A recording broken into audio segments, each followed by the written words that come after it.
is live. You're live right now. Yes. We're literally recording a podcast. And you didn't let me read the questions ahead of time. So. No, I didn't let you read the. Do you want to read the questions really quick? You can, it's too late now. We are potting right now, but you can read the questions. I'm in here with Jen Cook today. Welcome back. Hello. How have you been? I'm great. How are you? Good. Are you? Is daylight savings time beating you, or are you beating it? It's a great question. I feel like I'm just losing completely to time. Like, it's like almost December now. Yeah.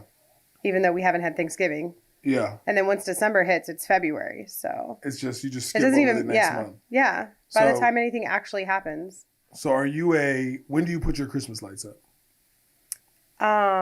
Probably about 6 years ago. And Oh no. I haven't done Christmas lights in a really long time. Okay, we need you to take those down every No, year. they're not up. I'm just saying I haven't put them up. Oh, you don't even put them up anymore. Yeah, I need to. My daughter's 5 now, so I feel like I've got to start doing that whole you got to get back in the mix. Vibe of Christmas spirit and energy. My son was, a teenager. He didn't care. And then my daughter was young enough that she didn't really care. So you got it. I have a feeling that this year I'm going to have to actually take time. Well, I'm going to make sure after Thanksgiving, the day after, I'm like, yo. You start texting me? It's time for the lights. The lights. You know what I mean? Make those I happen. have to dig them out of the basement. That's, I think, my biggest thing. That's okay. Just tell your husband to go down. You have a teenage son, right? Be like, go get those lights. He is actually at VCU. He's a freshman at VCU. He left me this August. Oh, that's dope. And my husband and I are no longer together. So. Oh, I'm sorry. We can take that off the pod if you would like us to. I mean, it's part of life. Yeah. So it's amicable. Okay. So. I did say that, and I looked at your ring finger, and I was like, gone. oh, maybe. Okay. Yep. I actually have to pick up I lost my ring. How did you lose it? Literally dribbling a basketball outside of my front door and being somewhere, and I haven't found it. I haven't worn it for a year. That's terrible. But I'm picking a new one up tomorrow. Mine's in a box in my nightstand. Yeah. Are you going to pawn it? Probably not. No, probably not. All right. Well, people don't know who you are yet. Nope. So introduce yourself. Who is Jen Cook? I'm Jennifer Cook, and I'm a licensed real estate agent in Virginia. And I also own a staging and design business that services Northern Virginia, D.C., and a little bit of Maryland. And we actually acquired another location in Maryland this August. So we're servicing the western part of Maryland now, and then a couple counties in West Virginia and a couple counties in Pennsylvania. Congratulations on the acquisition. We got to add the claps in the pod for that. I didn't know that. Thank you, yeah. That's big. We haven't really been launching it, or I haven't really announced it too publicly yet. Yeah. Because, with any transition and, you got to figure things out and figure out the system and things like that. So I feel like we're finally getting a cadence going with both locations and the team and everything. So 2025 is going to be an exciting year.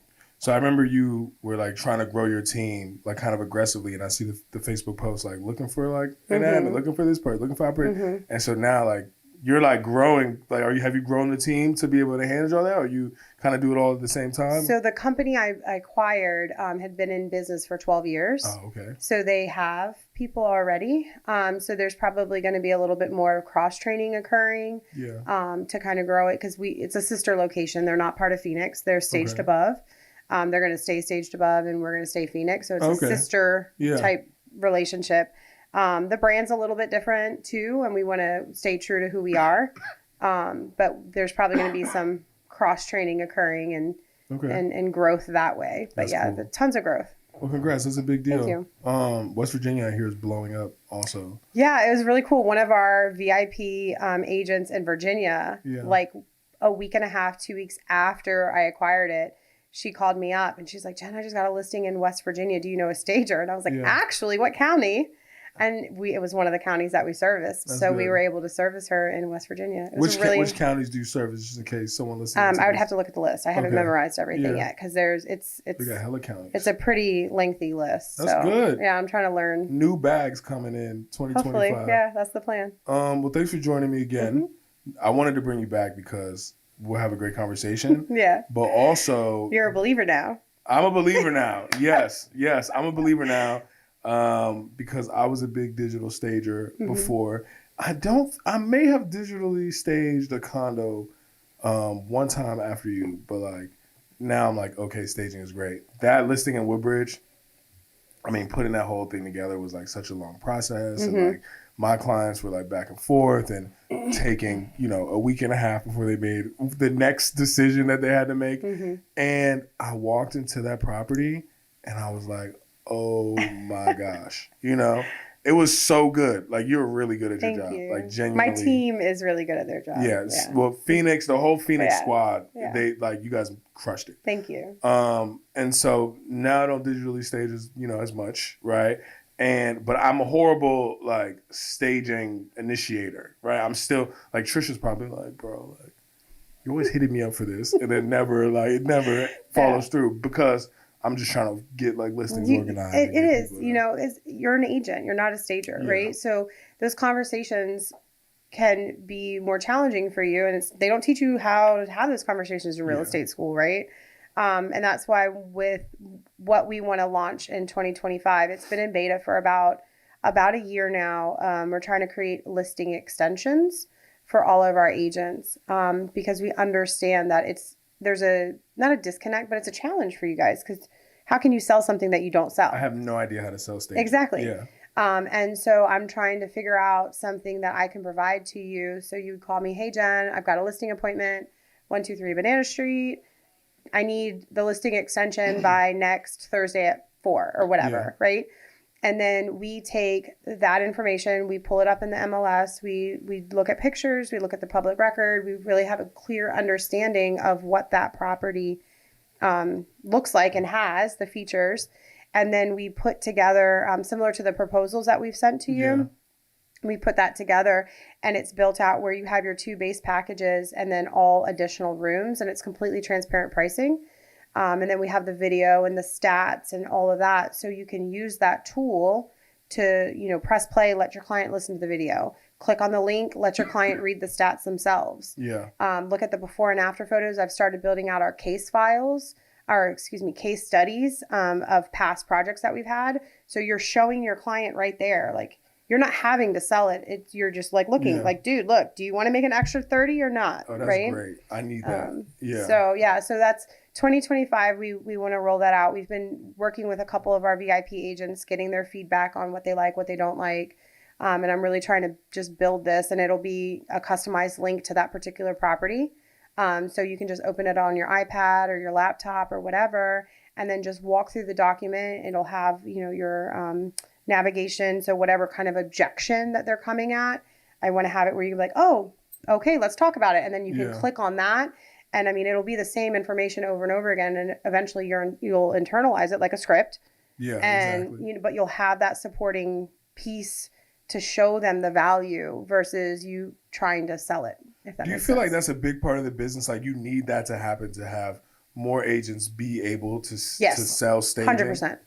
Because you get business when we get business and sell you as part of it, right? That's right. And I mean, the whole point of me even having this staging company is because I want to be able to support the agents, because I think that there is a small disconnect between the staging industry and the real estate industry, and we need each other to survive. Thanks. And as a listing agent, it's a lot, and when you call me up and if there's something that I can provide to you of value to make your life easier, I know that I'm going to become your go-to. Yeah. Right.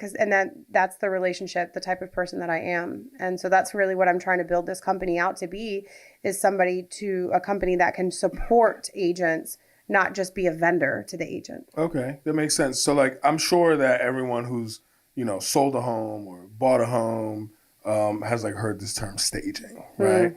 But like, what is staging to you? Like, how do you say, like, if I said, what is staging? Like, how would you explain that? So staging in layman's terms is putting furniture in a house to prepare it for the market. Not really prepare it, but putting furniture in a house to make it look better for photos. That's not what we do, though. I think that there are companies out there that are, relatively inexpensive that will put furniture in a house and you can go take a picture and put it on the market. But we really look at the property holistically, and we're looking at light fixtures, painting, flooring, the outside. Is there any landscaping that's needed? And then we are bringing in the furniture, but we're also creating emotional moments, because you and I know that emotions drive offers.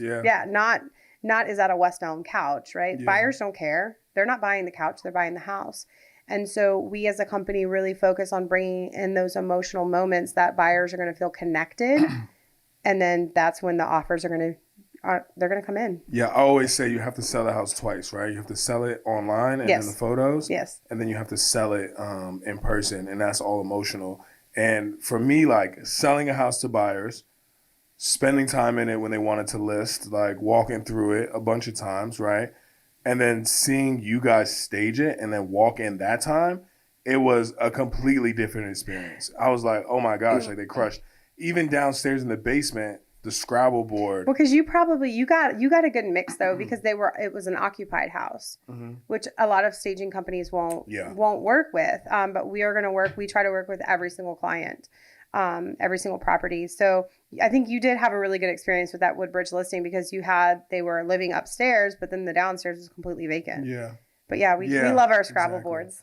Yeah. So like, what do you feel like for a seller, right? Who's like, I'm in the listing appointment and I'm like, you need to stage this house. And they're just like, won't it sell? What's, the ROI? Like, why do that? Like, why is it important for sellers to stage? So I think that one of the things that real estate agents do wrong is they separate staging from everything else. Okay. Right? So when you go into a listing appointment and you're looking at the property, you're like, okay, I got to prepare this for the market. I've got to, the paint, they've got red paint on the wall or the China red paint was like a major right? L. Or like the dishwasher's hanging off and it's not connected to the countertops or something, right? Yeah. And so the agent goes in and they talk about paint, they talk about flooring, they talk about all those things. And then after all those things are done, then they're like, oh, hey, by the way, I think you should stage it. You know why I think that happens though? Sorry to cut you off. Because like in that situation, excuse me, because we're not always selling vacant homes, right? Mm-hmm. So if I'm selling a home and I'm sitting at someone's dining room table and I'm looking at their couch, it feels tough for me. And this is like a limiting belief to be like, hey, we actually need to stage this. Mm-hmm. It's easy for me to sell like the staging consult and be like, oh, here's your stuff. We can move some stuff around. But it's hard for me to sell the staging, because I'm like, how can I get the seller? Because basically what I'm telling the seller is like, this ain't it in here, So like, I'm trying to figure out how to make them feel like it's important, Yeah. So my process that I do with them is I'm going to pull up comps online and I'm going to go through the images, right? Yeah. Like I pre-plan it. I want them to see what I want them to see. Yeah. And I ask them clearly, like, how do you compare your house to this one? What do you see different? They're like, oh, well, they've got like really pretty furniture and they've got pretty like artwork or whatever the case may be, or I don't have lamps on my side tables or something. I ask them to identify what they're missing. And then I ask them, do you want your house to look the way that it is when we go on the market, or would you like your house to look like something like this? And, if they're kind of hesitant, I'm like, okay, remember this one sold in 3 days, sold 5% over asking, whatever. And I just keep referencing what I want them to focus on. Yeah. And then when they stop and we walk around their house, they're like, oh yeah, my house doesn't look anything like what sold quickly and for more money. And so I just keep going back to that. And then my favorite phrase is, do you want to do it fast or do you want to do it right? Ooh, I'm gonna steal that. That's good. Yeah. Because I tell them, I'm like, you have options. You can, we can list your house fast. Yeah. We can get it on the market. I got a for sale sign in my trunk right now. I can put it up, but you're going to leave money on the table. Yeah. Or do you want to slow down that process? Do you want to properly prepare your house for the market and really capitalize and maximize the hidden equity that you have? Yeah, it's funny because there are people that are like, today's Wednesday. I want to be on the market by Friday. Like, how cool? And I'm like, chill. Mm-hmm. Like, let me market your home, right? We got to get photos. We got to do a video potentially. Like, let's go coming soon in the MLS. And staging is definitely part of that. And I walk through homes all the time. I'm like, man, this should be staged, Or I'm with my buyers. And like, so you saw my house that I was trying to sell that was totally unstaged and only digitally staged. And I bought a stage, which is a good point. So I should have known, like, that's where I think I wanted to stage that home, but I think we ran out of money on the renovation. And then, like, looking back, I was like, we didn't even do like the greatest renovation in here, so we just did the entire thing wrong, right? And I'm a real estate agent, so that shouldn't have even happened. Well, it's because you didn't have me to tell as me what your to partner do. in that, right? And so like for a buyer, right? Like what happens with the buyer? Like what do you think happens on the buyer side, like when the house is not staged, right? Oh yeah, I mean, and that's the other thing. When I started the company and I started hiring stagers, we would actually drive to houses, Yeah. and I would walk through the house. We still do this today. It's a training that we do. I would pretend as if I was the buyer, and I would dance around the house or make comments about things. Like, you got to make it fun. Yeah. And eventually the stagers realized, like, it's not necessarily always about the couch, because they were so focused on, do the pillows match the artwork? Yeah. And those things are important, but it's the experience that buyer's going to have when they walk through that house. That's what we're looking for. And so when buyers walk through a house that's not staged, it's cold, it's sterile. Yeah. Sometimes it has a weird echo in it. Mine did. Sometimes it has like weird smells or fragrances because the house isn't vacant. You know, it's vacant and there's nothing there to kind of like absorb those smells. There's always that, oh, is my bed going to fit in this room? Yeah. Where would I put the TV at? You know, there's so many questions sometimes when buyers walk through the house.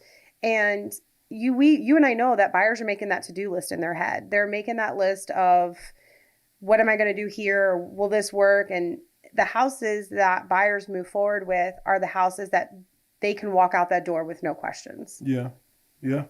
And I think a lot of people also like kind of make the decision at the door, right? Because what I tell people is like, look, it's outside of any sales training to tell you like to be emotional about this home purchase.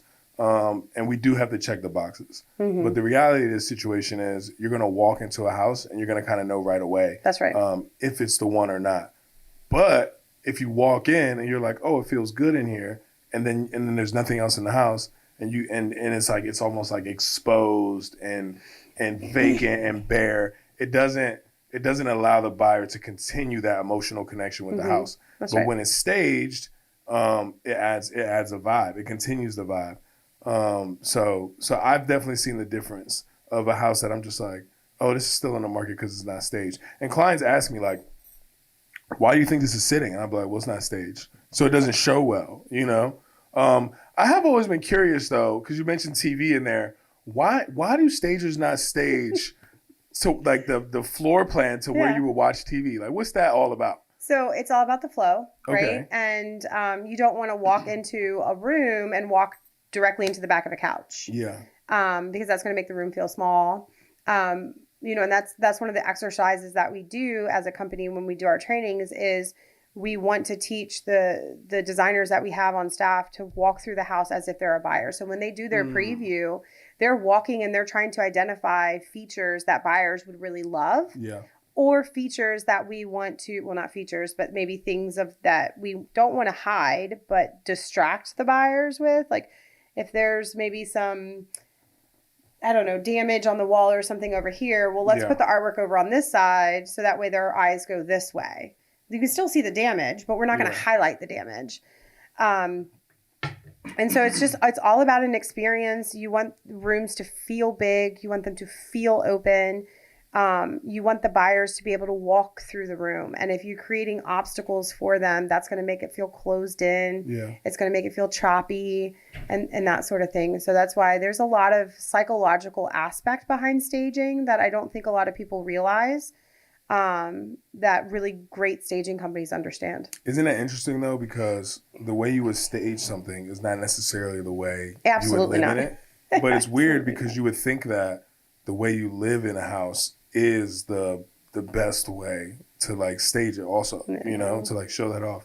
I got the cough. It's crazy. I'm drinking water. Is it my perfume? No, I feel like it's I me. was actually a little sick last week, and I'm not sick anymore, so I'm not contagious. But my wife was sick all last week, and then I was like staying away from her. Like I slept on the couch a little bit, and I thought I was clean, and then on Monday the cold just like walked me down, and then all last week I was just like sick. I was sick for like 3 weeks. That's miserable. recently. I was like in bed for a whole week. I couldn't get out of bed. It was like the worst sinus infection of my life. Yeah, I always get a sore throat when I get sick too, and then I have to go get I need some drugs. So then I go to I went to urgent care because I'm just like, give me a Z-Pack or give me some amoxicillin, and they always want to do the strep test. Yep. And I'm just like, bro, I'm not really with the strep test, bro. Yeah. But I had to let it happen. So you have in your presentation like numbers of like ROI. Do you know those numbers off the top of your head? I mean, on average, our days on market is about 10.2. It's been a little bit harder with the market that we're in right now. And because we've also started going into luxury market. So we're doing a lot of the spec homes in McLean, which great. It's a wild ride, but very exciting. So our stats are starting to not look as great as they have been in the past. Just because those houses sit on the market for a little while. I mean, when you're $4 or $5 million, like they're not going to sell in 30 days. Yeah. Yeah. So I need to start to now track my numbers and break that up to divide the luxury market that we're staging in and then just like the resale market. That's really interesting stats too. You know, like or in the luxury market, this is the impact of staging. I feel like it's everyone in the luxury market would understand the power of staging. Oh yeah. That's what I would assume, but maybe it's not like that. But I think you had some stats before is like the typical ROI on staging is like 7%. Yeah, 7 to 13% is what our all the time. Yeah, so it's about 7 to 13%, but it does depend on price range and location. Yeah. So up in the Arlington, Alexandria, Falls Church, Reston, those type areas, the ROI sometimes are crazy. What our clients are seeing, like they spend $4,600 and they sell for $153,000 over asking. In 4 days. Yeah. Right. When you get into like the lower counties or lower cities like Springfield, Burke, Woodbridge, those, the numbers are a little bit lower where they're still flying off the market 4 days, maybe 30, 40,000 over asking. And that investment is probably about $3,000. And is that like a price point thing? Or what do you think the difference is between those two? Yeah, it's definitely a price point thing. Yeah. I think inside the Beltway, from what we see, houses that are properly prepared for the market are selling significantly more because they're being listed at 1.1 or 1.2. And then the houses that are down in the Woodbridge area, you're looking at 400,000 or 500,000. Yeah. So it's statistically, it's about the same percentage, right? But like number wise, it's a lot more. So we all know like kitchens and bathrooms, right? Sell houses, absolutely. Sell houses, right? And I think floors are very important, and I think paint is so important. Paint is like miss on paint all the time. It's the no-brainer, and I love when a seller's like, "Oh well, I don't want to pick a color that the buyer's not going to like, so I'll just let them paint." Yeah. No, the buyer doesn't want to paint. It's like they don't want your house, and the buyer doesn't want to paint. Paint is such a big project. It's expensive to paint. It can be very expensive to paint, and it's a major project, right? Like it's like, well, I'm going to paint, and like. People just want to move their furniture in day one and then figure it out afterwards. That's right. And leaving that as a chore to a buyer because, they are going to paint eventually. It's like, that's not the right move. Like, they don't want to do all of that. They just put, 5% down on the house. Like, now you're going to make them spend another $7,000 to get the ugly, China red off your walls. Not to pick on, let's pick on China red, actually. When we moved in our house, when we bought our house, we had, like, yellow, like, almost the color of the light. With that yellow kind of tone, antique yellow, and we had to paint right away. And we picked City Loft, so I know you like that color. I like that color a lot too. And but then we repainted the walls a different color eventually. So like we had to spend money to just like neutralize the house. That's right. And then we were like, okay, now let's personalize like these rooms. Yeah, because at the end of the day, right? Like our job when we're preparing a house for the market, it's our job to appeal to as many buyers as possible. Yeah. And are there buyers out there that want to paint? Yes.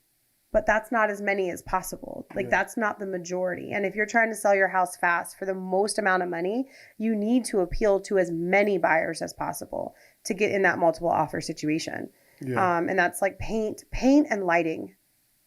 No more boob lights. Please get rid of the boob lights. You hate a boob light. I hate you hate the boob lights. Like, they're so 1980s, 1990s. Like, get rid of them. You can go on Amazon. They've got multi-pack of LED low profile lights for like $60. You get like 6 of them. I think it's really hard to get rid of the boob lights. I think picking like a light fixture is like so hard. I mean, if you don't do it every day. You can miss like bad on a light fixture. Yeah. Like, I don't have taste for that. You know, like some things I'm like, oh, I have taste for that. Yeah. But like, well, you have me, so you do have taste. so yeah, for I'm gonna be like, hey, I just was working with agent last night at like 9:00 at night, picking out light fixtures for her listing coming up. Yeah. They're gonna be shipped today to her. So like, what are the most important rooms to stage? Because kitchen and bathroom sell houses, right? But you stage those, but like that's not like the main focus, right? It's like Correct. living room, bedrooms, basement. Like what is important? What's not important? Like if I was a seller and I'm picking like an a la carte menu, like what's your suggestion? Yeah, that's a great question. So you can do a la carte, but you have to also be careful because remember, it's not necessarily just about staging the room. It's about creating an experience for that buyer. So we like to have our base package is the entryway, one living space, dining space, one bathroom, and then the kitchen area. Okay. And then from there, the next level up would be adding the primary bedroom and either if they have an ensuite doing that one, if not, then just a second bathroom somewhere in the house. And then everything from there, I feel like is extra. Okay. And it should be kind of determined on the price point of the house. Okay. Right? So if your house is 500, 600, 700,000, doing our Heart of the Homes package is significant. Like that will be enough, right? But if you're talking your house is 8,000 square feet, you've got to do more or it's just going to look funny because just one of the two of the rooms are staged. Yeah. And so we can do offices, nurseries, gyms, movie rooms. The nursery is always like the nicely, like I like to see a nice stage nursery. It makes an impact. Yeah. Some staging companies refuse to do them. Why? Because not everyone can have kids. Oh, I understand that. I understand it. Yeah, but I think sometimes we're trying to appeal to the majority though, right? Yeah, but I just feel like sometimes, I mean, and I feel like this is a problem like in society overall, just in general, like we're trying to appeal to everyone. That's right. And so then it's just like, it doesn't, it's like not the highest and best use. Like if this room should be a nursery, right? Like just make it a nursery. Yeah. And if the couple that comes in and they can't have kids, I'm sorry for that, right? But like, hopefully they're not offended, right? But like, they also shouldn't be offended because a stager made a decision for like a product, like what a house is. This is my opinion, because it's like if the rooms are awkward, right? That's like the only time that we're ever going to stage a nursery is if it's a really small bedroom. Exactly. Right. Yeah. And so we have to show and it's never like, oh, it only should be a nursery. I'll give the agent and the seller the option. We can do an office. Yeah, because the office is like the other. We can do an office, right? And the office is really safe right now because people work from home. Yeah, exactly. Yeah, oh my gosh, during COVID, we were doing like 2 and 3 offices in a house. That was very interesting. I remember I had an agent who was like, the house had like 5 bedrooms, and he's like, "Can I make 2 of them offices?" Yeah, like, yeah, if that's what you want, I'll do it. But yeah, so if the room's really small, we should stage it. It should always be staged. Or if you have a weird bump out or a weird window and you don't really, if you stand in the room and you're kind of like confused at where to put things, that room needs to be a staged room. So my wife and I, we're like started to look at houses in Fredericksburg, and we're not, I have to use this year's tax return to be able to buy next year. And so we're not even like ready till like February, March. But we walked into a house and it's like 15 out of 10. And in the, it's like nice and open, but like the kitchen, it's like, you know, living room, island, kitchen cabinets, vibes. And so like fridge and cabinets.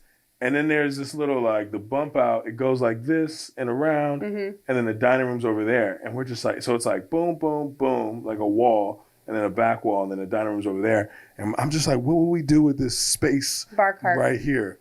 And that's what I thought. I thought like bar cart or I'm glad you said that because I like to know that I got a little staging juice then. No. Bar cart or like coffee. Yeah. I thought like mixed, like a dual like coffee station with like the wine fridge bar cart station. But something my wife doesn't like bar carts. She thinks it's like tag. She thinks like this is some old school like 1970s vibe.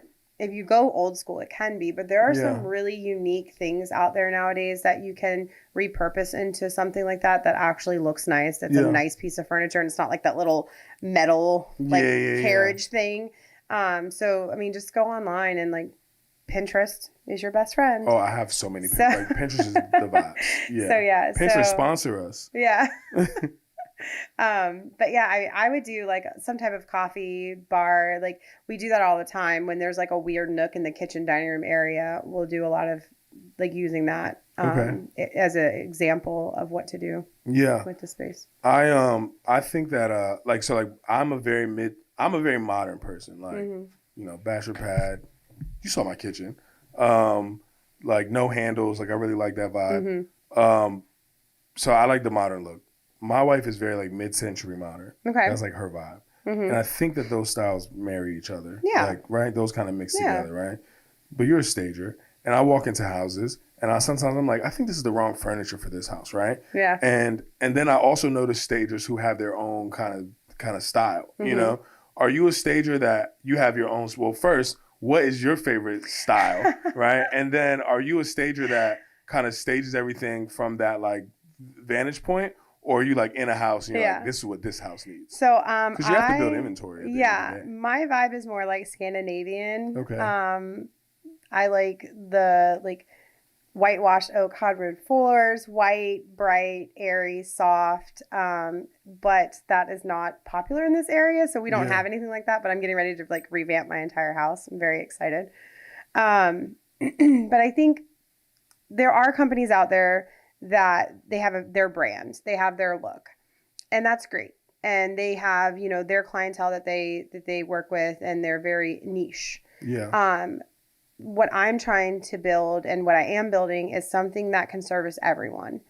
And so, because you and I know not every house is the same, not every budget is the same, not every client is the same, I try to keep an inventory that's more of a transitional style, where the main pieces, the couch, the sofas, the tables, things like that, can be used in multiple different areas of style. And then we can bring in accent pieces that kind of lean it more ways than the other. Because, I mean, unless the house is super, super like contemporary or something like that, we want to appeal to as many buyers as possible. And not everybody likes that style. Yeah. So I don't want to just carry one style stock of furniture in my company. I want to make sure that we can kind of have this transitional type of inventory where we can service every style, if that makes sense. And I know you have like a super, like a huge warehouse, and I think that was not huge. Well, so but you have a lot of stuff in there though. It's packed. So I need, because I remember you explained it to me one time. I need you to explain it again, so like we can clip it out, and you can let people know how like real you are about this, like how serious you are about this. What does that warehouse look like? Oh my gosh. Okay, so it's 1,800 square feet in Woodbridge, 21-foot ceilings. We've got an office that's probably like 9x9 office, and that's where we pack our vignettes, because that's the only area that's like has an AC unit. Like I put an AC wall unit in there. Yeah. And so we'll like design in that room and pack our bins. Now, when you walk out of that area, you have our bay with our couches. We store our couches vertically on dollies, so we can roll them around and get them out of our way when we're trying to move around. Smart. So that's like the bay area is like our dolly couch area. And then when you go into the back of the warehouse, because it's like shotgun style, to the right of it is like a little bump out, because it's like office, bump out area, and then bathroom, and then another bump out, bump in, I guess you would say. And so the first little cove is where our accessories are. And so we have husky shelves lined around, and we have these little like carts that the designers go shopping, and they pull their accessories, they put on the cart, and then they go back in the office. The designers go shopping. Yeah, they go shopping in the warehouse. And so sometimes they'll design in the warehouse, but for the most part, if it's super hot, they'll go back in the office. And then you have the bathroom, and then you have in the back is where our arts and rug section is. And in the arts and rug section, I had somebody come in and built platforms where there's a platform of a bunch of big art, and then a smaller platform that's where our smaller art, and then another platform that's where all of our lamps are pre-binned, right? So they're all tagged and binned and categorized for our software. And then up top is kind of like where things go to die, and like like if something needs to be fixed, we put it up there because we're going to fix it eventually or something. Or if it's maybe not on trend now, but I know that it's a recurring trend and it'll come back. I don't want to get rid of it. We'll just like kind of store it in like our junk area. And then the rugs, we have like this, I don't even know what to call it. It's like this walled out thing where you like put the rug in and so they stand up. Yeah. And then above that we have our mattresses. We're trying to phase out the blow up mattresses and get more like actual mattresses. So we have twin mattresses that I inherited. I bought a bunch of stuff from Airbnb. And so we have a bunch of twin mattresses that we use, but we've also we network with other staging companies across the nation, and they have this like foldable mattress and things. So we're starting to phase out the blow up mattresses. I'm very excited for that. So we keep all that stuff up there above the rugs. On the far side of the warehouse, we have built platforms also. So you have like a row of platforms and then an aisle and then a row of platforms that way. And that's where all of our chairs and tables and dressers, console tables, things like that. And then up top, there's a pretty big, like, it's not a mezzanine, but it's close to that. She's a mezzanine in the warehouse, guys. No, it's close to that. It's not really a mezzanine. Per the fire marshal, it's not a mezzanine. Not a mezzanine in the warehouse, guys. And so we have one of those like rolling ladders that you climb up and you can walk around, and we stack things up on top of there. And then on the very back wall is our pillow wall. And that was fun trying to figure out how to store all of our pillows. We got like the cheap, like $40 shelving units from Walmart. Yeah. And stacked them and like zip tied them to the wall, because the wall, it used to be a auto shop or something, and they had like drilled a bunch of holes in like the back of the wall. So we've like zip tied to like hold the shelves up there. And so I mean, it's probably like the pillow wall probably goes about 18 feet in the air. Yeah. And so you have to have a ladder to even get to the top pillows. And then we have our kids section, which is like a bunch of toys and stuff in bins. That's on rolling racks, so we can move it around when we need to. And then we have like our bedding is on racks, on rollers, so we move that around. So it's a tight space. We have, I don't know the numbers right now. I think we have like 4 or 5 spec homes out, and I had to buy probably 75% of the furniture to fill the house. Wow. So I'm very nervous on when they start coming back, where we're going to put all this stuff. Yeah. In Maryland, they have a 3,000 square foot warehouse, so they have more room up there. Yeah. To move around. So I would love, our lease is up in May in Virginia, and I would love to be able to get into like a 3,500 square foot warehouse. That would be amazing. Wow. That's good problem to have, right? Yeah. Like, growth. I wanted you to do that, right? Because you've explained it to me before, but I think it's grown bigger since, like, I think you have more stuff since the last time you explained it to me. Mm-hmm. And I just think that it's important for people to like understand, like, this is what you do. Like, you're legit, like, you have a real staging company. Like, you're really passionate about this. Yeah. Like, you explained a store. That's you're right. like, in this section, we have the mattresses. Yeah. And then we have the kids sections, right? Like, this is not, and we don't disparage anybody, right? Mm-hmm. But this is not like I have a public storage. Yes, that's right. And like, I pop in there to like grab stuff. I started there. No, you know, I started from my garage, and then I went from the garage to 1 storage unit to 3 storage units to 5 storage units to 7 storage units. Wow. And then I was like, why the hell? The 7 storage units is kind of dope though, because like everything was very, I'm a little OCD. So everything was very organized. The warehouse, it's just too small.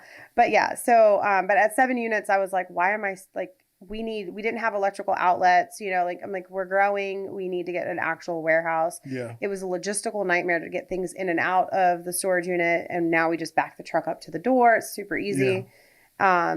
And you know, but yeah, I mean, it's growth. Dennis and I thought about, shout out to Dennis. He's here. He's my camera guy. You know, he's been with me 10 years. We doing it, bro. Wow, I have to talk to years? Dennis like this because he told me if I go away from the camera, you can't hear me.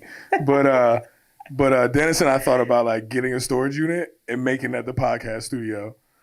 You wouldn't be able to plug anything up. And you just said that, which is why I was like, yeah, that was my biggest thing, because like we couldn't really see things, so I bought these like these little tiny lights that we could like hook on because our storage unit had like chicken wire for the ceiling, and so we would like hook our lights up to be able to see. Yeah.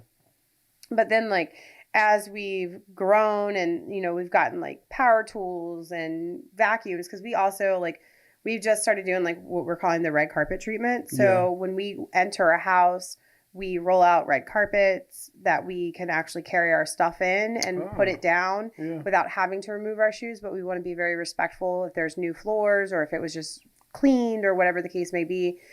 So we've started getting like vacuums and Swiffer mops. And so when we leave the house, oh yeah, 100%. So when we leave the house, we're going to clean up on our way out the door. And so as I started wanting to implement these extra services to really, you know, make sure that we're delivering a really great product, I'm like, how do we charge anything? So then it was like, I take it home, I charge it, then I forget it at home, and then I have to bring it back. And I was like, this is just too much. Let's get a warehouse. So I want to own one day. I'll own one.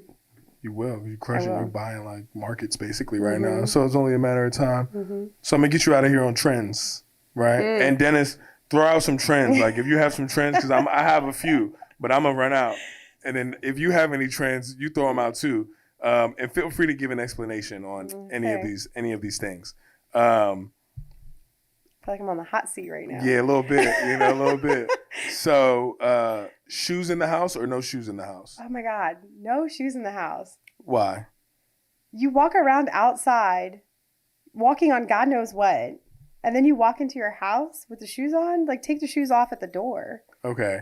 Not just when you're like showing houses or seeing houses, but also in your house.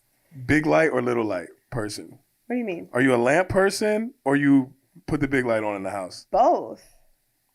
Yeah, I think it depends on the time of day and what you're doing. You should always have lamps. Always have lamps? Always have lamps in your house. Okay. Color drenching or no color drenching? I don't know. Do you know what color drenching is? Like with the paint? Doing like the whole room. So I'm doing this project in Fairfax. She wants to paint like her entire office like a 4-screen, like ceiling, floor, trim, windows, everything. I know it looks great on like Pinterest. Yeah, it looks right. Like it looks good on Pinterest, but like we don't live the way Pinterest looks. Yeah. And I think it can be beautiful when done right, but I don't think the average person can do it right. Okay. So it's like I want to say yes, but like realistically, it's hard to pull off. Agreed. Engineer hardwood floors or on the main level or a luxury vinyl plank on the main level? Well, I'm scared to answer this one. I think it depends, right? Because I have engineered hardwood floors on my house, on my main level. Your stager does it right. I have LVP in my basement. I'm so mad that they discontinued the floor, so I can't run it. I wanted to do the bedrooms with the same flooring, but they discontinued it. And so I'm probably just going to do carpet because I cannot do mixed match flooring. Yeah. That's my biggest thing. Like if you're going to do laminate, like you can get a really good laminate these days, like not the cheapy plastic stuff. Like you need to spend $5-6 per square foot on a good laminate. Don't go get something that's $1 or $3 like that. It's garbage.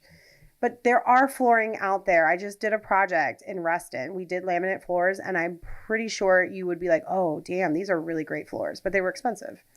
But hardwood floors can get damaged, right? So LVP or engineer hardwood floors on the main level?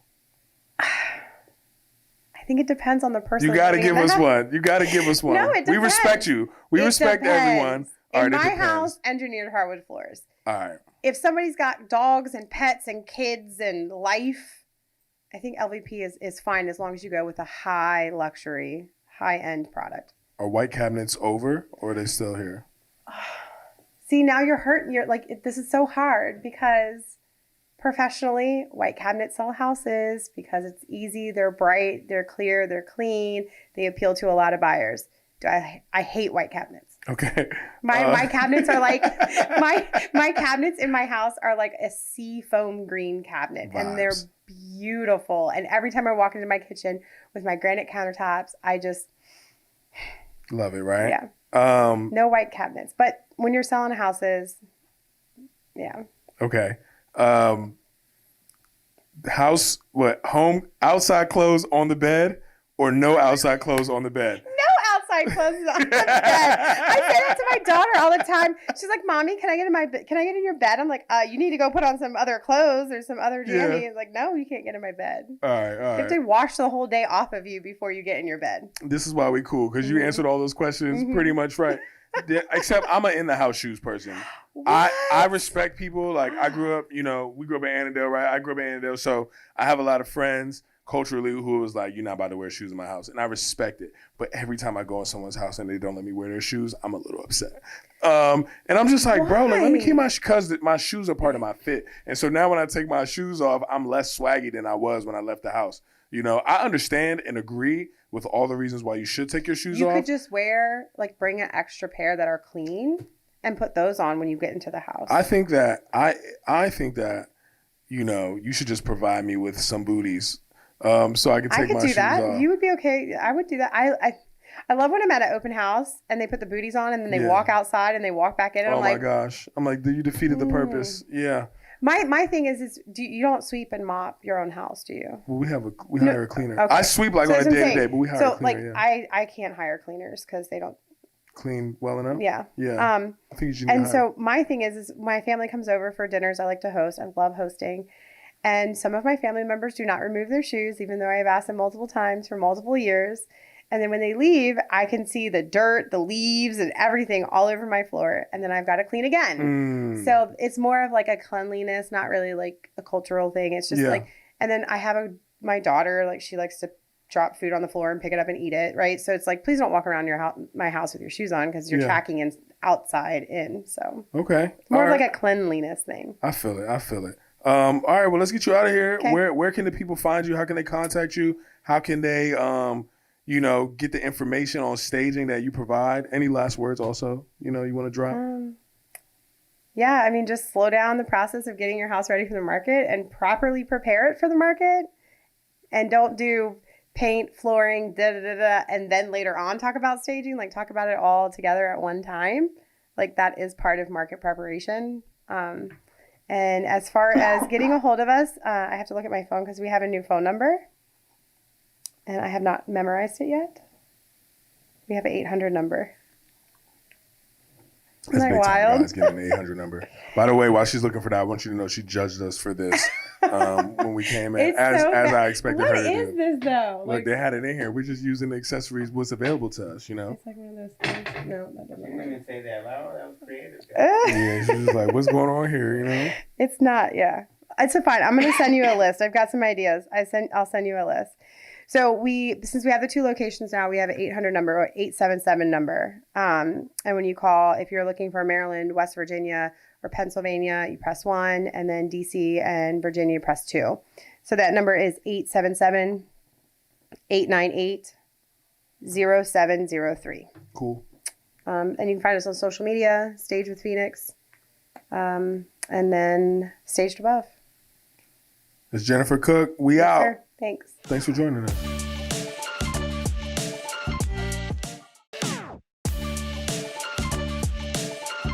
We rolling? Yeah. All right, man. See, I don't know how to cold intro like Joe Rogan, so right now this is the cold intro. I'm here with my boy Glendon Grose from Movement Mortgage. What's up, Glenn? How you doing, bro?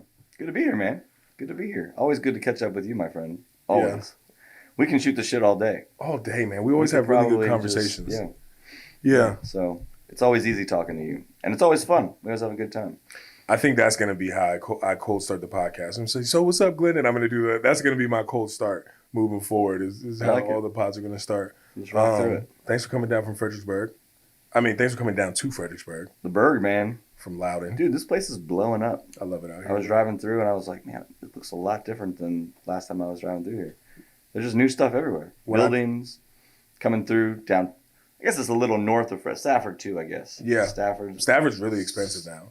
Dude, really? Yeah. Stafford is like the expensive area. So it's interesting because you coming up 95, you go Woodbridge. Woodbridge is still like pretty cheap. You can get in there. And then Lorton is expensive, right?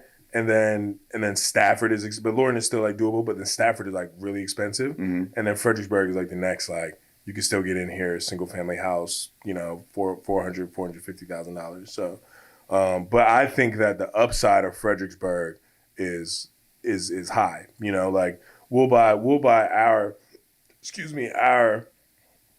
4-bed, 5-bedroom, 5,000 square foot house for, $650 to $700,000. But I think in 10 years, that's going to be like 850, 900 because people are going to find out about this. Yeah. And more people would move out here if the traffic wasn't so bad. Right. Just that little pocket, right. you know? But, well, has the 95 expansion with the toll road and all that helped at all, or is it? It goes all the way out to exit 126. Yeah. I think that where they failed overall is like the easy pass. Like for me, now I know the lanes, right? I know where the easy pass shifts. So I just time everything on the easy pass and I'm spending the money to get on the easy pass whenever it's open. But the easy pass goes north or south. And I think that it should always be flowing north or south. Like, right? Like it goes north or it goes south. And it's never open both ways. And I think if they ever like had like an easy path north 24 hours, easy path south 24 hours, it would go crazy.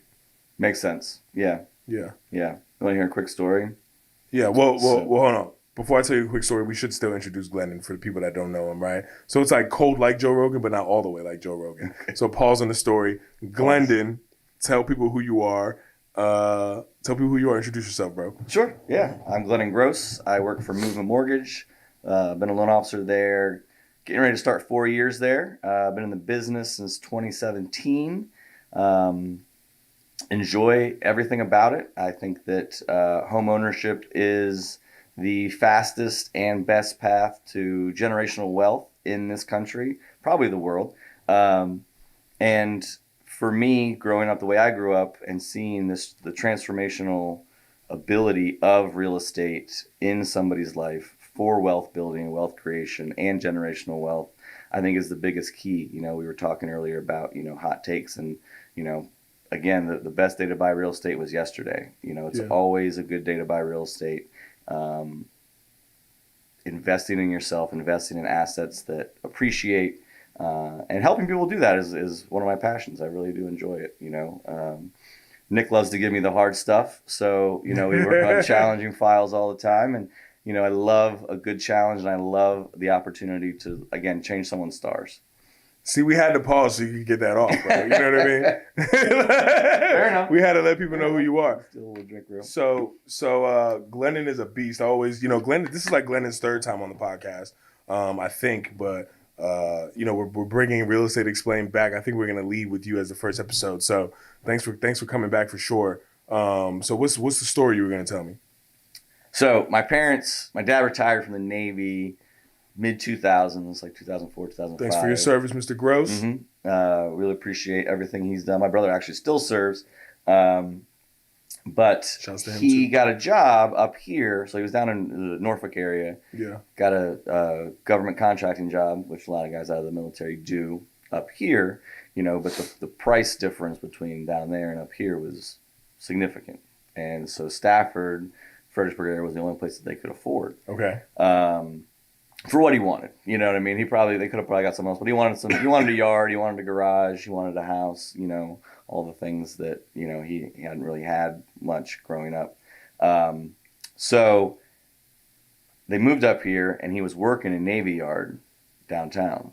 And he figured out, again, through the system, he would get up at 4 a.m. Yeah. And he would go to I guess they call them slug lanes. Yeah. Like the ride share.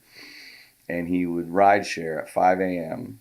every morning and leave DC at 3.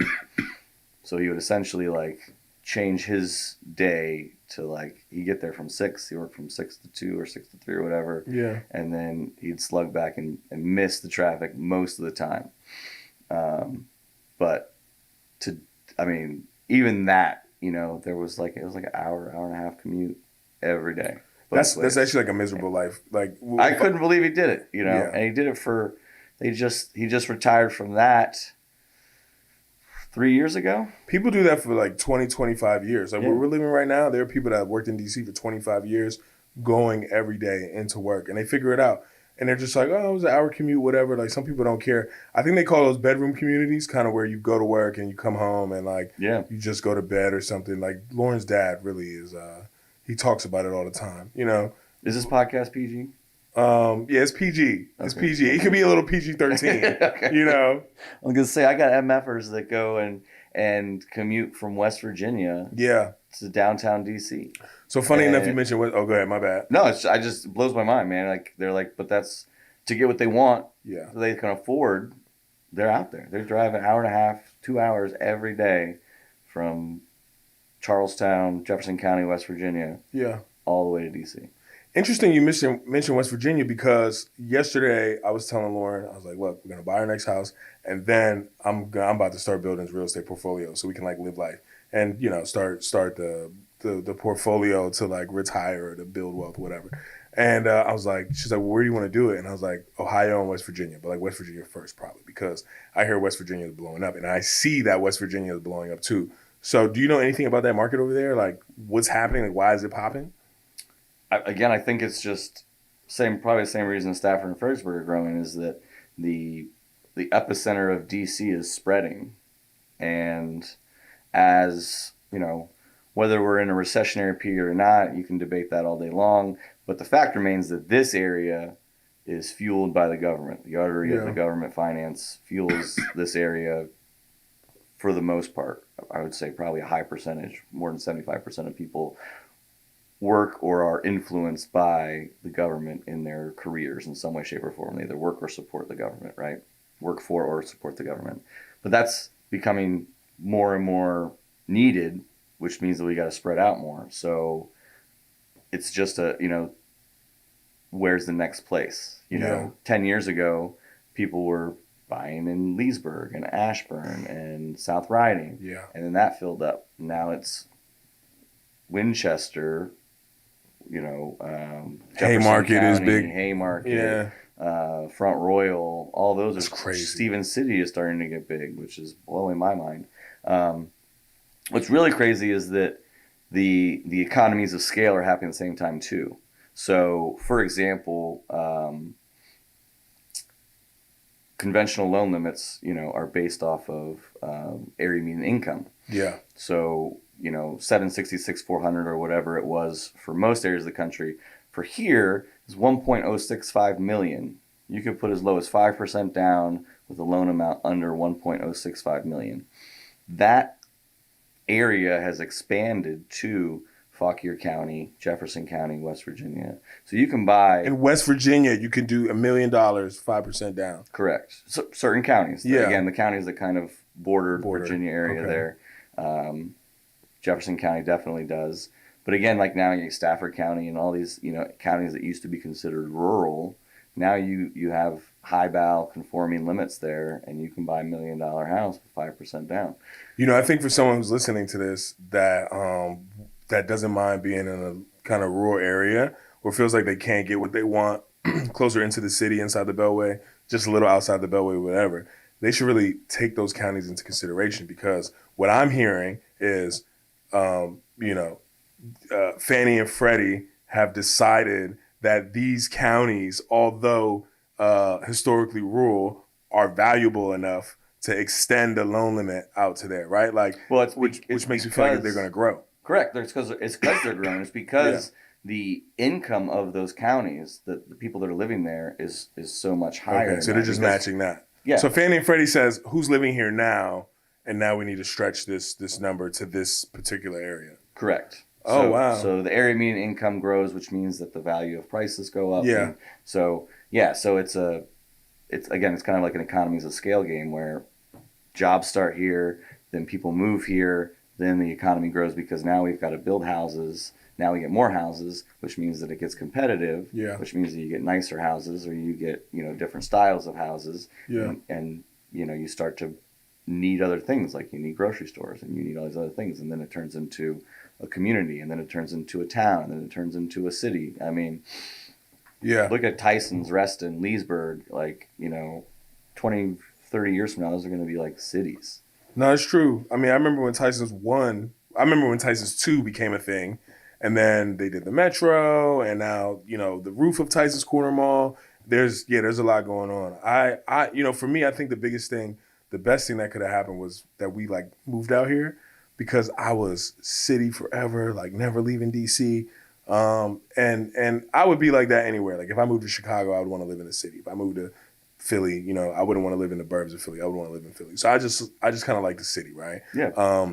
But we moved out here, and you know, when I grew up, my dad lived in Stafford. So my dad was bought his house in Stafford like 2001, 2002. And, you know, they bought new construction, one of the first communities. And I'm from Annandale, and I was like, it's hella country out here, you know? Like, no way I would ever move out here, right? Yeah. And, you know, we ended up out here in Fredericksburg, and we figured out school, sports, like we have our food spots. Like, everything's a little cheaper out here. And then I just was like, well, let's walk. You know, we were considering like 1, 2, 1, 3, like do I, you know, in Fairfax Station, Vienna, Arlington, this is all the places we want to live, maybe in the Palisades in DC. And I was showing those houses to clients, and I'm like, okay, I can get, you know, Fairfax Station 1, 4, I can get a nice 5,000 square foot house, 5 bedrooms, whatever. But then my mortgage payment is $8,000-$9,000. And not only is the mortgage payment that expensive, I have to put $200,000 to $300,000 down to be able to even purchase there. And I'm like, is that the best use of capital? Right. And so then out here, I was like, well, what is the market out here? And for 600 to 700,000, you can get 5 beds, 4.5 baths, 3.5 baths, 4 to 6,000 square feet for for 650. And I'm just like, you know, I was looking at Laura and I was like, does it make sense to pay like $8,000 for mortgage? Like, does that ever make sense? And I couldn't really like make sense of it. And I'm like, it makes more sense out here. And then I've realized, I was like, well, wherever we live, she works from home. And wherever we live, I'm going to have to drive. Right. So I kind of was like, well, I get to drive. I have to drive around anyway. And I'm driving around in the Range Rover, and it feels okay to be in there for an hour, you know? Yeah, right. Well, and I'll say this, you know, in case my client is watching, you know, there are extenuating circumstances, and people like different things. You know, I got a girl shopping right now. You're pretty versed in DC.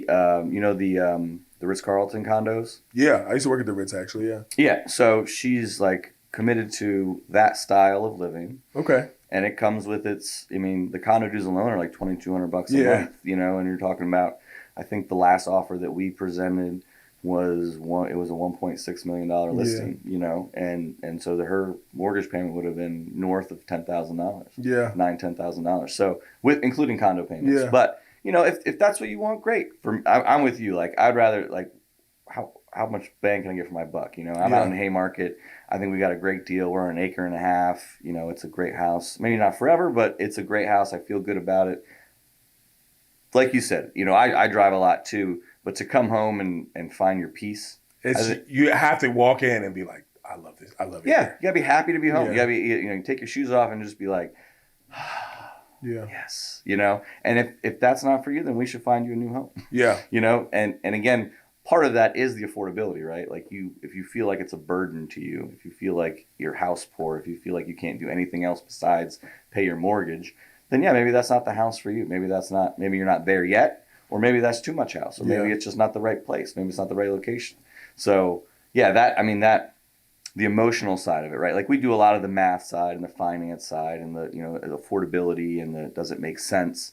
But then there's also like does it make sense emotionally? Does it make sense? Do you feel good about it? And I think that's where because I would have, you know, 5 years ago, I mean, even 2 years ago, like that Ritz-Carlton lifestyle, it's like what I wanted. It's what I was like. But now I'm like, got the kids running around. I want a garage. I want to really like be able to renovate my house the way I want it to look and like walk in and feel good. And I'm just like, big house, man, like, and just like chill out. We were, and I think we are moving forward. We're the host house for like Thanksgiving, Christmas, and all of that. So you have to do that the right way. You know? You got to. I didn't know that you had like servicemen in your family like that, your dad and your brother, but you have some stuff to get off as far as veterans.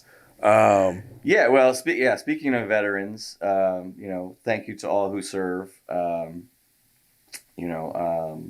The military. Dennis has the military boots on. Sorry. Yep, there you go. The military's been good to me. It wasn't a good fit for me, but a good fit for a lot of folks. My brother has been in 15 years now, and he'll be career. My dad was in for almost 30 years. You know, so we grew up with that lifestyle, and it's always been a soft spot in my heart. But now more than ever, you know, going into 2025, I think that the VA loan, the veteran purchase, is going to be one of the best kept secrets that needs to get out. Currently, I'm not sure when this is going to air, but currently all of my clients right now that are purchasing under contract are using VA loans. Oh, yeah? And half of them are getting seller subsidy.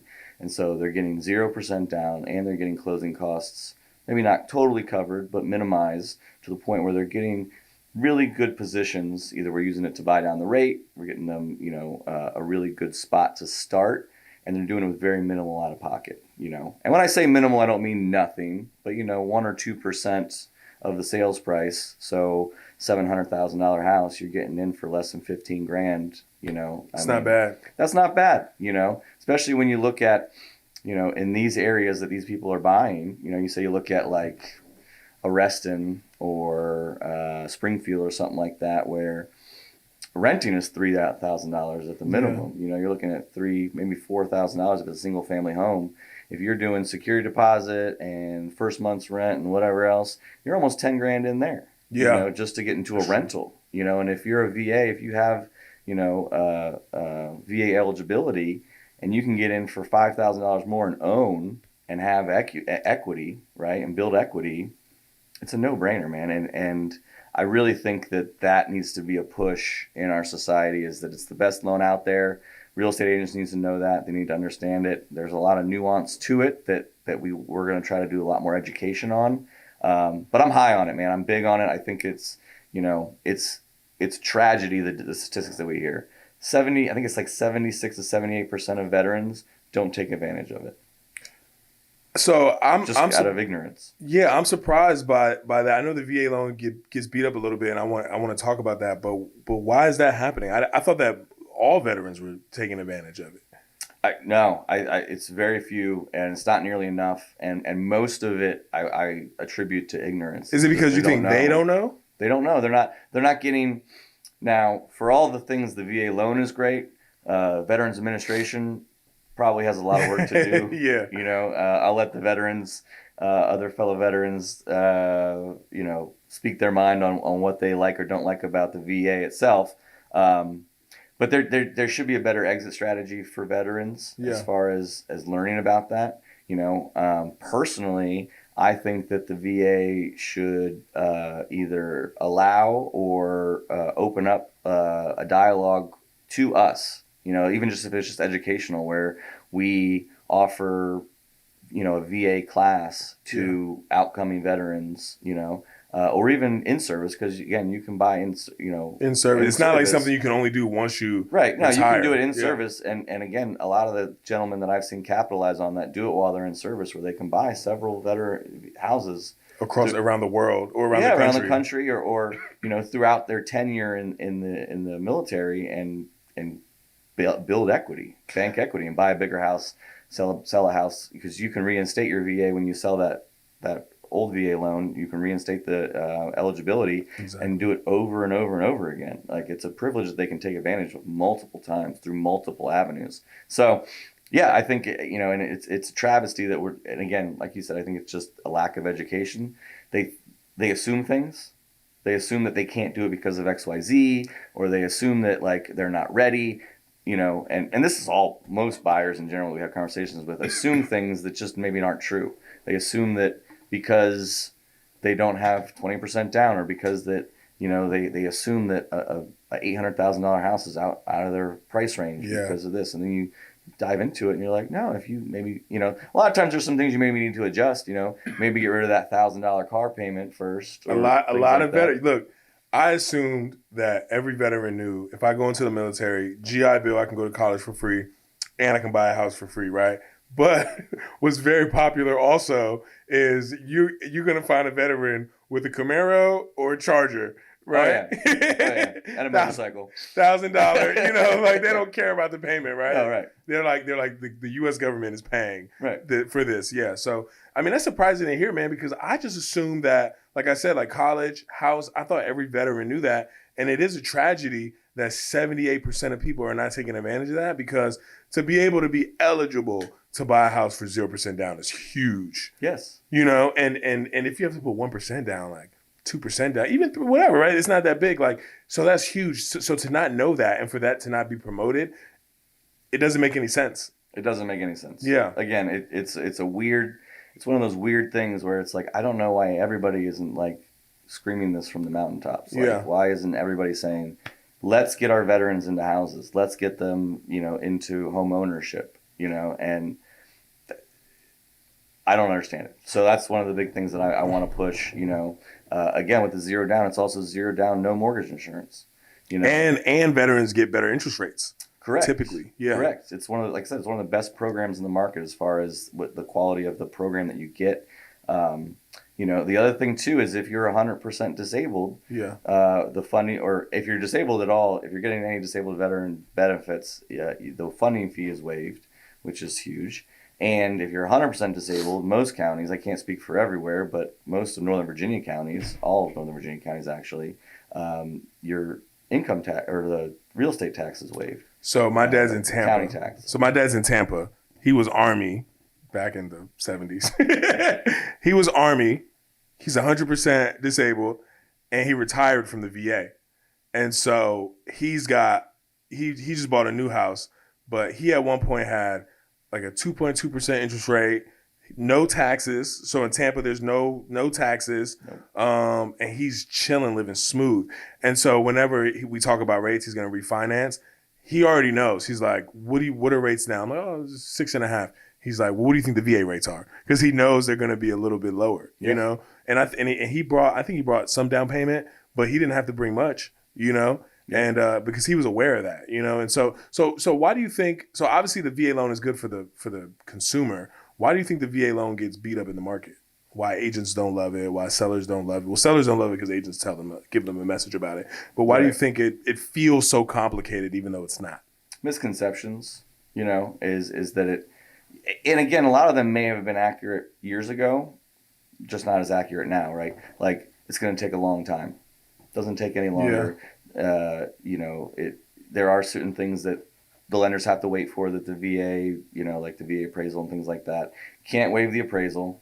That's a big one for real estate. Can you do a gap appraisal now? Can you do a gap now? Because I know. You can do gap financing addendum. Okay, so the VA, because the VA didn't allow that before. You can do that. Yeah, okay. I mean, it's essentially you're just offering more money in the transaction to the seller if there's a gap. So you can definitely do gap financing.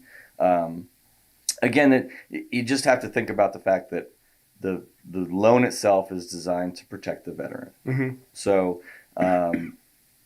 listing agents and sellers obviously want as many protections on their end as possible.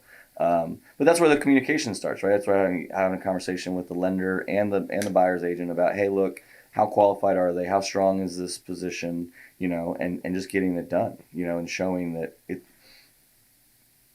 the approval rating for VA loans is higher for me anyway than any other loan. Like if I send a VA letter out, that thing is closing, and it's closing on time. Like we just know, and we feel good about it. When we send that letter, because again, DTIs, debt to income ratios, can be higher. Credit scores can be lower. It's not a hard loan to get through. And again, not every company may feel that way. We do a lot of VA. I think we're definitely top 5. I don't know where we are in the 5, but top 5 That's VA cool. lender in the country. So we do a lot of them. We have a whole department for VA. So it might just be my perspective. Other companies may not have that same confidence. But listing agents should have confidence in it because it's a great loan program. And again, yes, they're putting zero down, but the listing agent and the seller and everybody nets the same thing at the end, right? Whether it's 0 down or 20% down, the net sheet at the end is going to be the same for the seller, whatever that sales price agreed upon is. Right? Yeah. Like, I think that it's people, it is like you said, it's just misconceptions, right? It's like, well, the person's putting 0% down. Do they have any money? It's like, yeah, they have money, but they're not required to put it down, so they shouldn't be penalized for that, right? The questions that I ask the lender these questions, right? I'm like, hey, what's their cash position, right? Every lender doesn't answer these questions, right? But these are questions that I ask as a listing agent.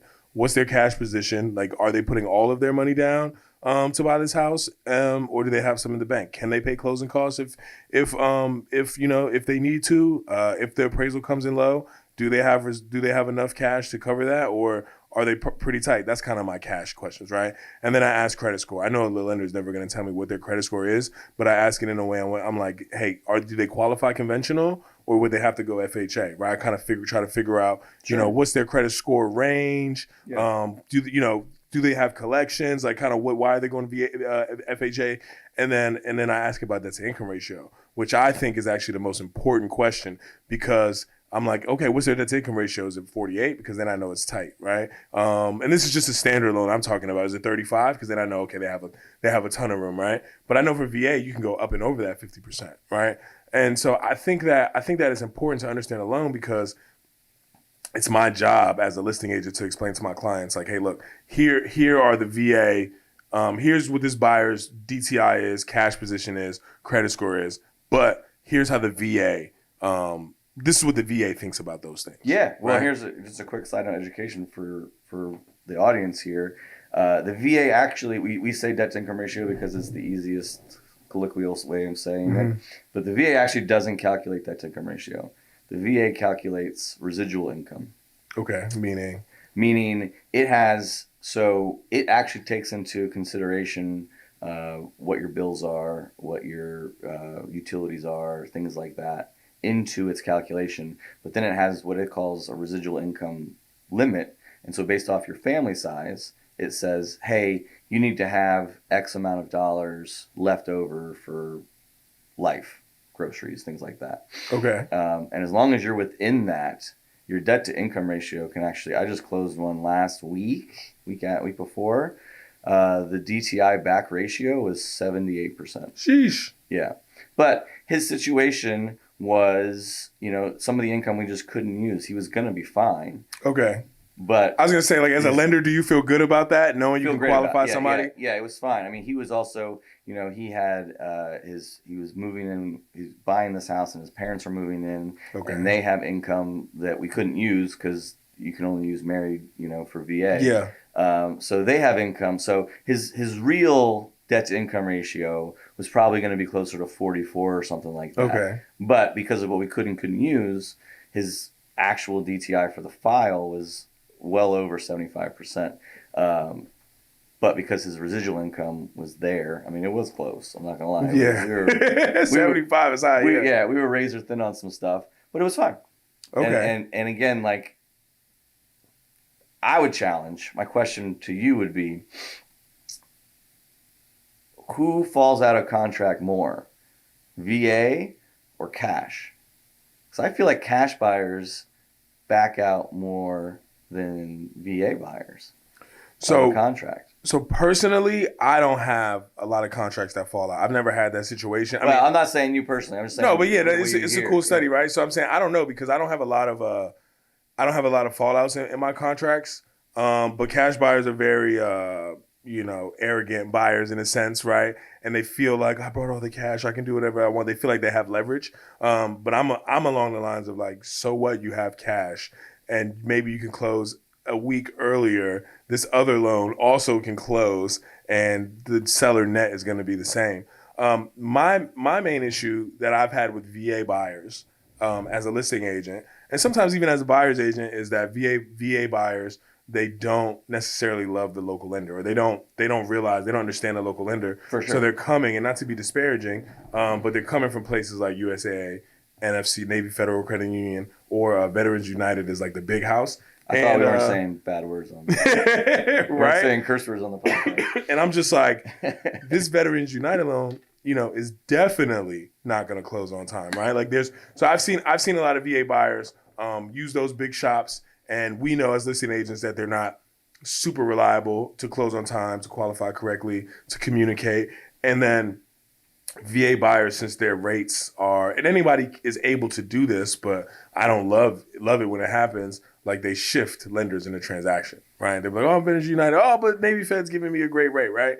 And so it can be a little complicated. And when I have a seller client and we're accepting a VA offer, I am always, and they're not using a local lender, I'm like, look, this is not going to close on time, right? But it will close because the will buyer is close. qualified, but it's not going to close on time, you know?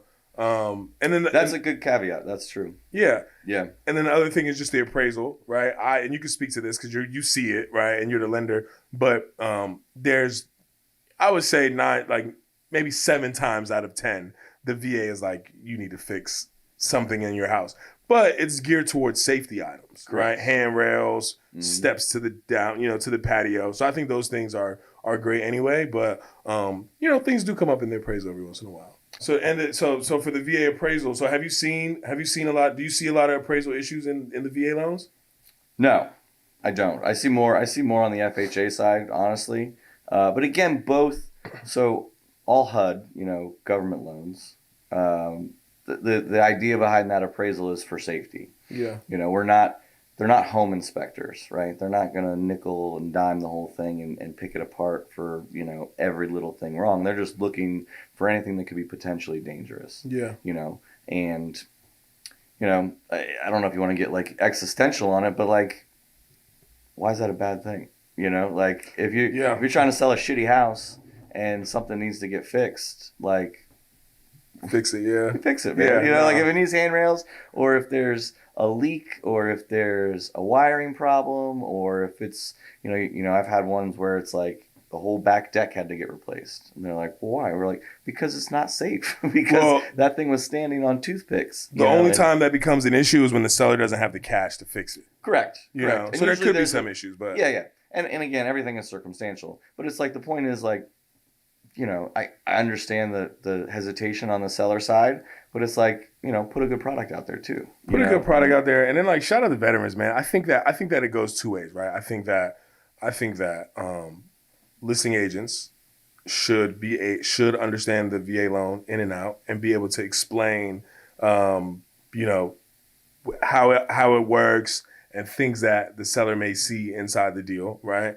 And then I think the VA can tighten up a little bit on 100%. Some of those things. And not that they're not, to be able to go 75% is really loose. It's really, it's really good. But yeah, I think that, yeah. Well, and you made a good point, to kind of wrap it up, that like the big VA lenders out there that, they're common names. I don't like to throw anybody under the bus, but, they either need to do a better job for veterans, because again, one of the best and worst things about veterans is they're supremely loyal. Yeah. And sometimes these companies take advantage of that loyalty. That's true. And if they can't do a better job, then companies like ours need to step up and take more of that VA market share to show people how easy it can be and how great the program is for veterans. Shout out to your local lender, man. Mm-hmm. So you mentioned also seller subsidies, and for everyone that doesn't know what that means closing costs, right? You are able inside the transaction to get the seller as a buyer to get the seller to pay your closing costs.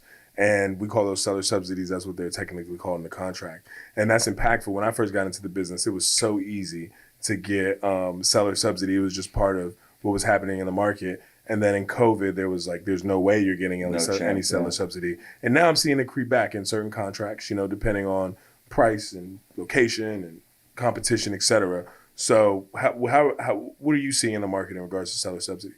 Yeah, I think, any market you can imagine, anything that sits is like a death sentence, Yeah. But the way that we're looking at it is, man, if it's been on the market for 8 days or more, 10 days or more, make an offer before they reduce the price and just ask for seller concessions, because the reduction, let's say we're talking about $1 million house, right? $1 million house listed, maybe it's a little bit high, everybody, what we had going on through COVID, probably through this summer, I would say, was every seller wanted to be at the top of the market because the top of the market sold, right? So it's like, what did the neighbors sell for? $950. We're gonna sell for $1 million. Yeah. Right. It just was okay. Let's just go $50K over the next highest and reset the market. I think we found the top, and now it's so now people are like, I want to sell for $1 million. It's like, great agents like yourself are like, well, we probably should do 975 or 940 and escalate up with multiple offers. No, we want to make $1 million off this. I get it, but you should list. So I just had that situation in Kingstown at 720. Yeah. So we here's what happens. we were listed at I told them, I was like, hey, we should go at 699.9, and they were like, well, we want 720. I was like, we might be able to get 720, but we have to go at 699 to get it and escalate up. And they were like, no, we want 720. And I was like, okay, I guess, and then there's two ways to know if your house is overpriced, right? The two ways to know that your house is overpriced is you have a ton of showings and no offers, or you have no showings at all. And we were in the no showings bubble. First weekend, no showings. First week, nothing, right? We had like one or two, but nothing significant. And going into that second weekend, I was like, hey, we should reduce. And they're like, no, they weren't ready, right? And so then, same thing, no showings. Going into the second weekend, nothing. And so we ended up reducing to $699 then on a Thursday. On Friday, an agent calls me and says, hey, is this house still available? I have a client that's ready to make an offer.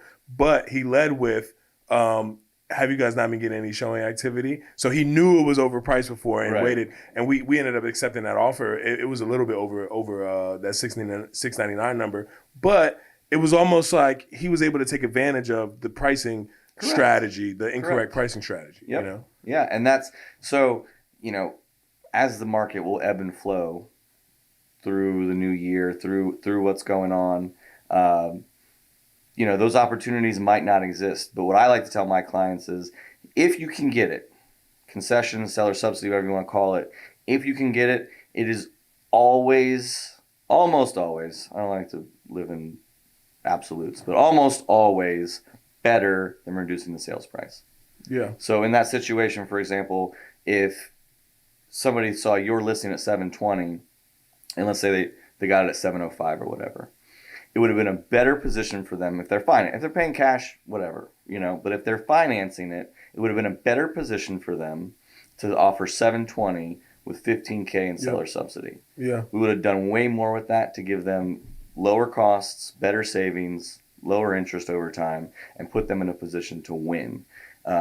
Because what people don't realize is that the price that you pay for the house now has nothing to do with the value of the house later. Yeah. Right? Like, if you're financing it, and let's say you're putting 5% down, on $700,000, that's $35,000, right?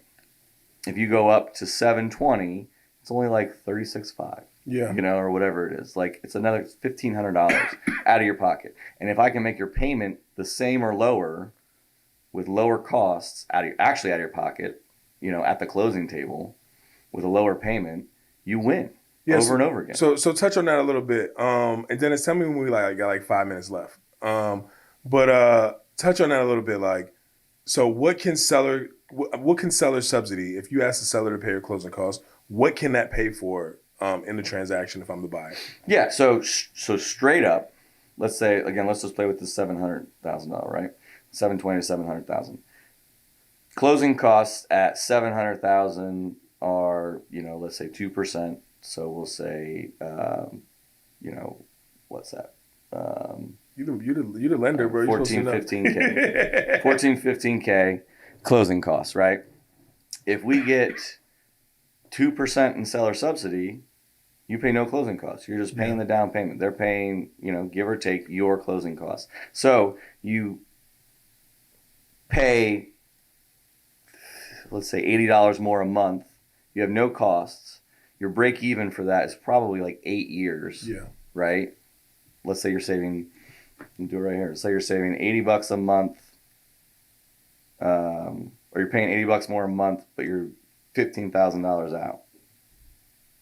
187 months.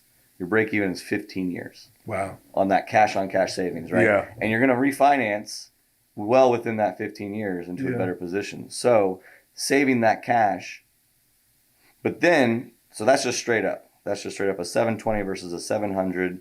They're paying your costs, not even changing anything else.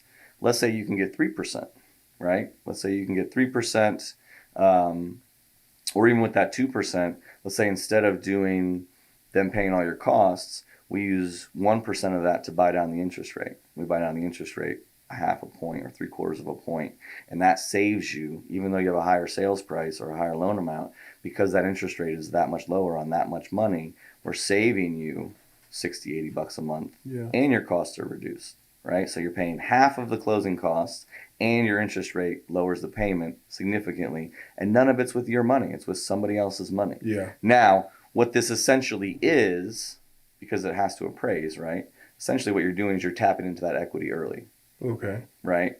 But most appraisers are going to try to find that sales price, right? So if that house, let's say you listed at 720, that's the number, right? You're like, hey, I'm listing it here because we are comfortable with it appraising there. Yeah. The market might not be there anymore, but it still should appraise, which means that you're buying a house now technically at like 705 that's appraising for 720. Yeah. And you're tapping into that equity now as opposed to waiting 20 years to touch it, or 5 years even. So touch on that, because I talk about that all the time too. It's like the break even point on those closing costs being paid. So touch on the pros and cons of that, of like paying, like having, because if you are gonna sell your house or refinance, then you're good. But if you're gonna stay in that loan for 30 years, right, which no one actually ever does, then that $15,000 that the seller is paying for you, it does become expensive, right?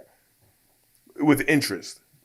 Yeah, depends on how you look at it, right? Yeah. Like in almost all situations, you'll have the porridge, what I call it. Like you remember the Three Bears, Three Bears. You always have the porridge, man. There's always one where it's the most out of your pocket, but it's the lowest payment. Mm-hmm. There's the other one that's the lowest payment, or the highest payment, but the lowest out of your pocket. And then there's somewhere in the middle where usually makes the most sense. And right now, because refinance is probably likely for many people in the next 3 to 5 years, that's the track I show people. I show people 48 months or whatever it is, like a 4-year idea with 4 different programs where you say, hey, look, you could do this and it's going to make sense for this long, or you could do this and it's going to make sense for this long, or this is the one that kind of makes the most sense for both. Like if shit hits the fan, you're in a good spot because you feel comfortable with the payment. But it's also like, hey, you're here, but it also opens up, like if things go down, you're gonna refinance. It's gonna make sense. But in the meantime, you're paying the least amount with the safest spot to capitalize on your investment. I had to play a little devil's advocate to. No, it's a good question because that's and again, in the end, the decision's always up to the client. Whatever makes the most sense for them. Some people are super rate conscious; they just want the lowest rate. Again, people in the market could take advantage of that, and you end up paying a ton of costs. I have people all the time like, "Oh, can you beat this rate?" I'm like, "Well, what does that cost?" Yeah, I could beat it for sure, but is me beating it more expensive than whatever they're charging you, or can I get you something similar? Maybe it's an eighth or a quarter point higher, but the costs are significantly less. Yeah, and I think there's value obviously in putting more money down. PMI, people don't like it, whatever. But I think that if you can get someone else to help you buy your house, which a seller giving you closing costs, seller subsidy is, then you should take advantage of that. And I tell all my people, like, we're always just mortgage payment shopping. So correct. You're not rate shopping, you're not cash out of pocket shopping, you're mortgage payment shopping. Like, where are you comfortable and like what do you have to do to get there?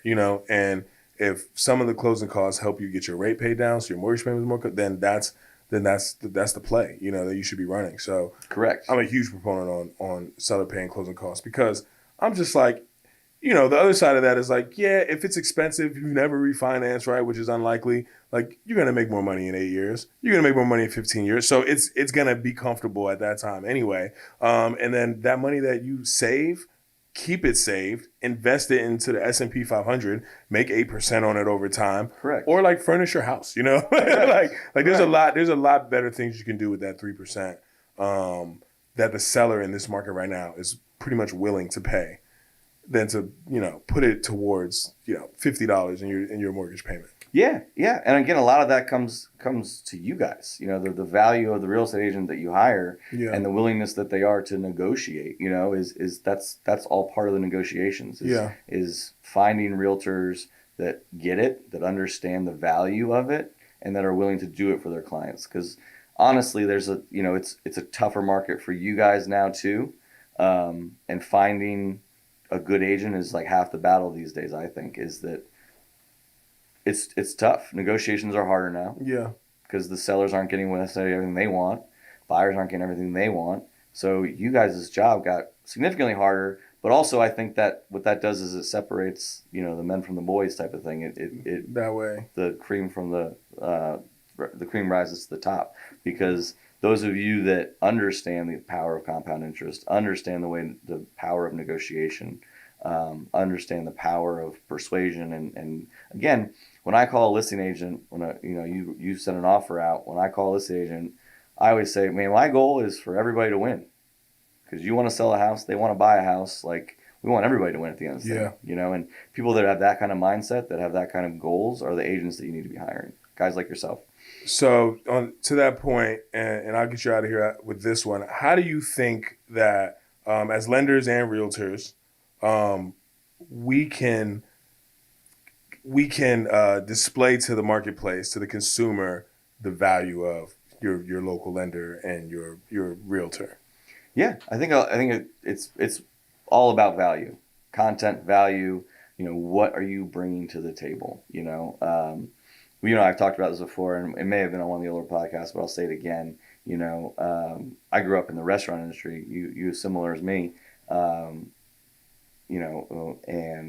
what I used to train my bartenders and servers and people that were under me at one point, that I learned from somebody else, so I'm not going to take all the credit, but, I used to sit them down and say, you can get a beer and a burger anywhere. Yeah. Right? Like, and it's the same thing here. Like, title rep that I was in a class for talked about the same thing, called commodities, right? You're a commodity, just like anything else, like apples or oranges. Like, what makes this better than that, right? It's this stuff. It's the value. And so you have to think, as a realtor, as a lender, like, what do I bring to the table? And I think that's where we're going to separate ourselves from the pack, from the national brands, as local lenders, as, local resources. Is, what do I provide to you as the agent? What do I provide to the client? What do I provide to my community? Everything is under the radar now. So it's like, what are you bringing to the table? Who are you, and what do you bring, and why do you bring it? And so we have to bring value. We have to bring resources, content, sometimes even just emotion. We need to be their cheerleader. We need to be their champions. We need to be... There's a lot of that, like a lot of it, because a lot of these things are emotional. You got divorces, or starting a family, or starting a new career, or moving locations. Like, a lot of these things are super emotional, and going to an online lender, or going to I'm not going to say the name of it, but it's kind of like Blue Dorsal.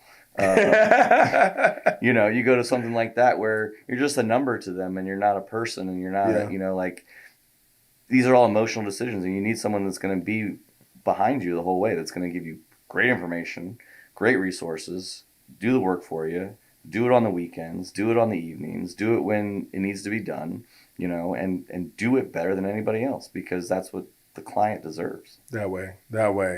Glendon, thanks for joining me, man. It's always a pleasure. Good, man. Yeah, always. We have great combos in here. Tell the people where they can find you and follow you and work with you and all the jam. Yeah, I got a lot of new stuff coming too. I should have a podcast coming soon. Gonna have Nick on there as well, so we'll bounce this back. My website is glendongrose.com, GLENDONGROSE. I'm one of the easiest people to Google. There's not a bunch of Glendons out there, so I pop up right away. Instagram is Glendon-Grose. I'm super easy to find. Yeah. Solid, man. Thanks for joining me. Thanks for having me. Thanks for listening to this episode of Real Estate Explained. We'll be back next week. Boom. Boom.